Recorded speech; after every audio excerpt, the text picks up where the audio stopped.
Assalamualaikum warahmatullahi wabarakatuh. Waalaikumsalam warahmatullahi wabarakatuh. Selamat sore Bu Dahlina. Sore Ibu. Bu Dahlina, sesuai dengan janji kita kemarin, hari ini kita akan berbincang-bincang sebentar. Nah, dalam percakapan kita hari ini, apa yang Ibu ingin bahas? Baik Ibu, pertemuan kali ini saya ingin membahas masalah murid saya. Jadi begini Ibu, kelas saya ada seorang anak yang selalu menangis pada saat terlambat mengumpulkan pekerjaan karena tidak dibantu oleh teman duduknya ketika pembelajaran berlangsung di sekolah. Saya ingin anak itu lebih mandiri dan tidak selalu bergantung pada temannya sebab pada usia anak tersebut sudah tahap mampu berkembang secara mandiri, mandiri dalam mengerjakan tugas sendiri tanpa dibantu temannya di dalam kelas. Seperti itu, Ibu. Seperti itu masalahnya ya Bu. Jadi ada anak yang bergantung pada temannya sehingga setiap terlambat mengumpulkan tugas dan tidak dibantu sama teman-temannya selalu menangis dan Ibu ingin supaya anak itu bisa mandiri di sekolah tidak menangis lagi. Begitu ya Bu? Iya, betul, Ibu. Hari ini Bu, kita akan berbincang-bincang singkat. Jadi, apa sih yang ingin Ibu capai atau apa sih yang kita ingin hasilkan dari percakapan ini Bu? Saya ingin mendapatkan pemecahan masalah tentang anak yang sering menangis di dalam kelas agar ia lebih bisa mandiri dan mau mengerjakan tugasnya sendiri seperti teman-teman yang lainnya. Begitu, Ibu. Baik, jadi kita nanti di akhir percakapan akan mendapatkan solusi bagaimana caranya supaya anak yang menangis tadi bisa mandiri. Begitu ya Bu? Iya, seperti itu, Ibu. Nah, saya ingin bertanya, jadi menurut Ibu Dahlina, anak yang dikatakan mandiri itu seperti apa Ibu? Anak mandiri menurut saya untuk di usia seperti di murid saya sekarang Ibu, yang tidak bergantung lagi kepada temannya, baik dalam hal sekecil apapun itu Ibu. Baik Bu, jadi menurut Ibu anak yang mandiri itu anak yang tidak bergantung pada orang lain, jadi sudah melakukan sendiri meski dalam hal sekecil apapun. Seperti itu ya Bu Dahlina? Betul Ibu Rahmah.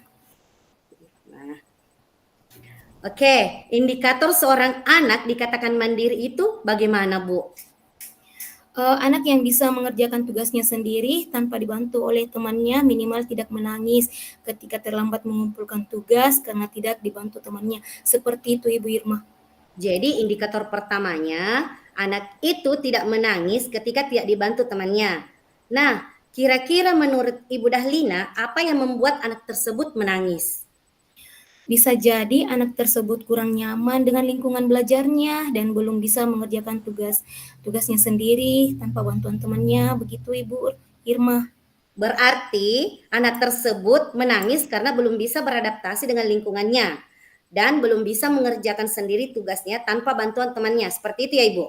Iya, begitu Ibu. Nah, kira-kira apa yang bisa Ibu Dahlina lakukan supaya anak tersebut bisa beradaptasi dengan lingkungannya dan bisa mengerjakan sendiri tugasnya tanpa bantuan temannya? Oke Ibu, saya akan menciptakan lingkungan yang nyaman dan menyenangkan. Bagus sekali Bu Dahlina. Jadi, Ibu akan menciptakan lingkungan belajar yang nyaman. Terus, yang seperti apa itu Ibu? Boleh dijelaskan? Saya akan mengatur kelas semenarik mungkin dengan hiasan yang menarik, kemudian permainan edukatif yang beragam, kemudian memberikan pembelajaran yang menyenangkan. Wah, sepertinya menarik sekali ya Ibu Dahlina. Nanti Ibu akan menghias kelas sesuai dengan minat anak tersebut. Kemudian melakukan permainan edukatif yang beragam dan melaksanakan pembelajaran yang menyenangkan. Begitu ya Bu? Iya Ibu, seperti itu.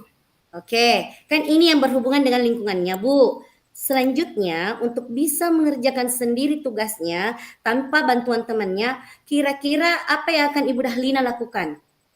Saya akan mengimplementasikan PSE di kelas saya, baik dengan mengintegrasikan dalam pembelajaran maupun menciptakan iklim positif dan budaya positif. Seperti itu Ibu Irma.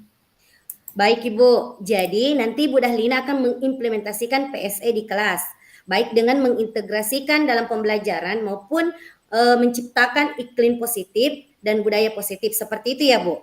Iya Bu.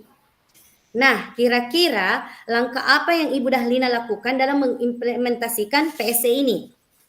Saya akan membuat papan emoji dan melakukan restitusi dengan juga mengintegrasikan PSE dalam pembelajaran dan akan mencoba melakukan penguatan KSE yang diintegrasikan dalam pembelajaran nantinya, Ibu.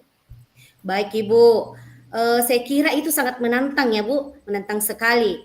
Kalau boleh saya rangkum langkah-langkah yang akan Ibu lakukan, berarti yang pertama Ibu Dahlina akan menciptakan lingkungan belajar yang menyenangkan dengan menghias kelas, memberikan permainan edukatif, melaksanakan pembelajaran yang menyenangkan. Kemudian yang kedua, Ibu Dahlina akan mengimplementasikan PSE dengan membuat papan emoji, melakukan restitusi, dan melakukan integrasi dalam pembelajaran dengan penguatan KSE. Seperti itu ya Ibu?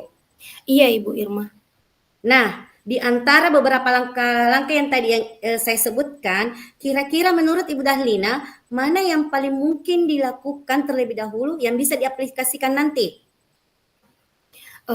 Yang akan saya lakukan itu Bu, yang itu pertama menciptakan lingkungan belajar yang menyenangkan dengan menghias kelas, kemudian melakukan permainan edukatif yang beragam dan melaksanakan pembelajaran yang menyenangkan. Seperti itu Ibu. Saya sangat setuju Ibu. Nah, saya ingin tahu bagaimana mekanisme menghias kelas itu Bu. Saya akan menghias kelasnya sesuai dengan kebutuhan belajar siswa Bu, meliputi minat dan juga profil belajar siswa. Oh, jadi Ibu sudah mengamati kebutuhan belajar siswa, meliputi minat dan profil belajar siswa. Jadi nanti kelasnya akan dihias sesuai dengan kebutuhan belajar siswa. Seperti itu ya, Bu? Iya Bu, betul sekali Bu.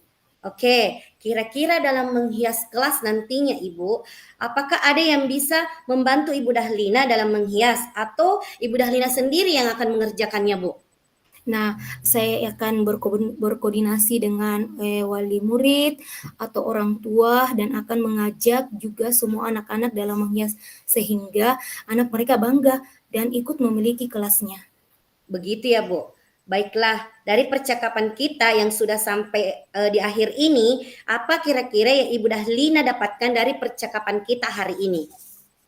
Yang saya dapatkan Ibu, yaitu mengatasi anak yang menangis karena terlambat mengumpulkan tugasnya. Saya akan menciptakan lingkungan belajar yang menyenangkan dan mengimplementasikan PSE dan yang bisa saya laksanakan sekarang ini menghias kelas sesuai minat dan profil belajar siswa dan melibatkan semua siswa. Oke Bu, jadi kapan Ibu akan menerapkannya di kelas? Insya Allah Ibu sesegera mungkin atau pertemuan berikutnya lah Ibu. Alhamdulillah ya Bu, saya tunggu kabarnya setelah menerapkannya di kelas. Mungkin percakapan kita hari ini kita cukupkan di sini ya Bu. Semoga rencana-rencana Ibu Dahlina untuk menciptakan pembelajaran yang menyenangkan bisa berjalan dengan baik dan lancar. Iya Ibu, terima kasih banyak Ibu Irma sudah mau meluangkan waktunya dan sudah mau mendengarkan keluh kesah saya. Terima kasih banyak. Sama-sama Ibu Dahlina, sampai jumpa. Sampai jumpa kembali Ibu.